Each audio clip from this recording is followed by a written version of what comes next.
அதாவது நன்றி மறப்பது நன்றன்று, நன்றல்லது அன்றே மறப்பது நன்றுன்னு சொல்லு. யார் பேசுறா?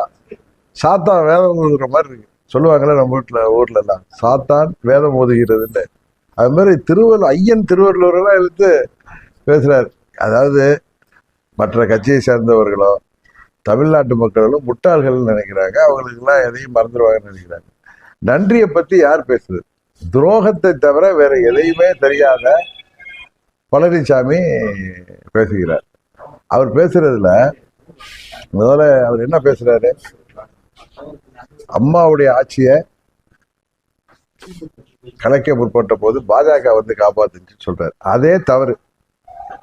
உங்க எல்லாருக்கும் தெரியும், அம்மா அவர்கள் மறைவுக்கு பிறகு சின்னம்மா பன்னீர்செல்வம் முதலமைச்சராக இருந்தார். அவரை மாற்றிவிட்டு சின்னம்மா அவர்களை முதலமைச்சராக எல்லா சட்டமன்ற உறுப்பினரும் சேர்ந்து கவர்னர்கிட்ட போய் லெட்டர் கொடுத்தோம்.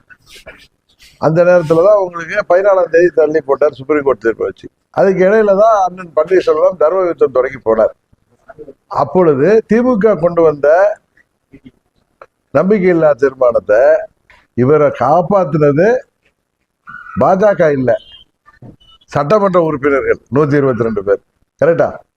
அப்ப பன்னீர்செல்வம் அவர்களுக்கு பின்னாடி யார் இருந்தாங்கன்னா உலகத்துக்கே தெரியும். தர்ம யுத்தத்துக்கு பின்னாடி யார் இருந்தாலும் சில பேர் ஓப்பனாவே சொல்லியிருக்காங்க. நான் சொல்றது எவ்வளவு தவறா பேசுறாரு பாருங்க.